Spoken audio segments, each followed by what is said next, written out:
In the heart of ancient Rome, where emperors once ruled and gladiators fought, stands a monument so massive, so blindingly white, so unapologetically bold that Romans themselves call it the wedding cake and the typewriter. This is the Vittoriano, the monument to Victor Emmanuel II, a colossal tribute to the king who unified Italy and the nation he helped create. And its story begins not with ancient Rome, but with a dream of becoming one country. For centuries, Italy didn't exist as a nation. The peninsula was fractured, the Papal States controlled central regions, Austrian Empire held the north, Spanish Bourbons ruled the south, and independent city-states fought among themselves. Then came the Risorgimento, the resurgence, a movement to unify these fragmented territories into one Italian nation. Victor Emmanuel II, King of Sardinia-Piedmont, became the face of this dream. Through wars, diplomacy, and the brilliant strategies of Giuseppe Garibaldi and Count Cavour, the impossible happened. On March 17, 1861, the Kingdom of Italy was proclaimed. Victor Emmanuel II became its first king. After centuries of division, Italy was finally won. The monument to honor this achievement would need to match the magnitude of that moment. When Victor Emmanuel II died in 1878, the new Italian government decided to build something unprecedented, a monument that would rival ancient Rome's greatest structures. In 1885, architect Giuseppe Sacconi won the design competition with a vision inspired by classical temples, particularly the altar of Pergamon. His plan was audacious: pure white Brescia marble, massive Corinthian columns, sweeping staircases, and a 12-meter bronze equestrian statue of the king.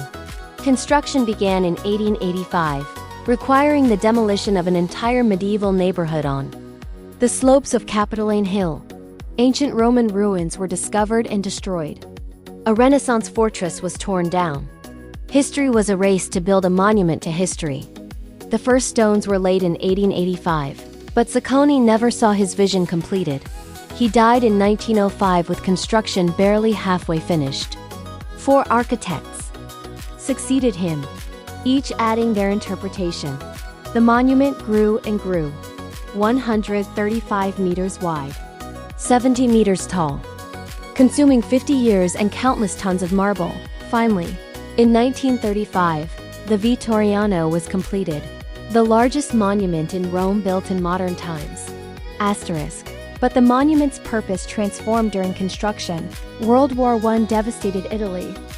Over 650,000 Italian soldiers died, many in brutal Alpine battles against Austria-Hungary. The nation mourned sons, brothers, fathers whose bodies were never recovered. In 1921, the body of an unknown Italian soldier killed in Wuyu was brought to the Vittoriano and entombed beneath the statue of the goddess Rama. The tomb of the unknown soldier transformed the monument from a tribute to one king into a sacred space for all who died for Italy. 2 soldiers stand guard 24 hours a day, changing in an elaborate ceremony every hour. An eternal flame burns. The Italian flag flies. Veterans lay wreaths. The monument became what it was always meant to be, not just about the past, but about sacrifice, unity, and national identity. Romans have always had mixed feelings about this white giant. It's massive in a city of ancient, weathered stone.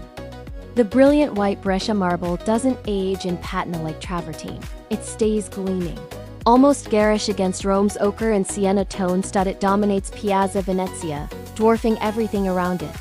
Some say it ruined Rome's medieval character. Henry James called it a beautiful architectural monster.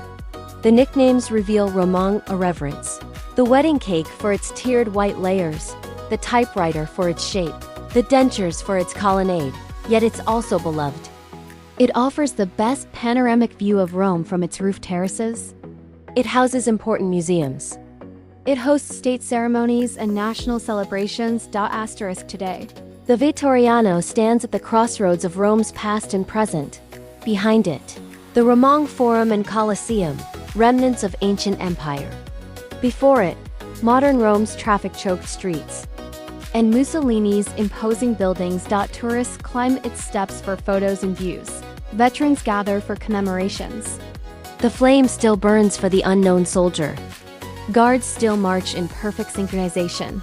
The monument has become what all monuments eventually become. Not just about the person or event it commemorates, but about what each generation sees in it. For some, it's national pride. For others, architectural excess. For many, simply part of Rome's chaotic, layered identity where ancient, Renaissance, Baroque, and modern all coexist whether they match or not. Asterisk, the Vittoriano may not be Rome's most beautiful monument, but it's certainly its boldest. It represents a young nation, trying to claim legitimacy by building something as grand as the ancient empire whose ruins surrounded it. Love it or hate it, you cannot ignore it. This is the monument to Victor Emmanuel II, Rome's white giant, standing unapologetically at the heart of the eternal city. Asterisk.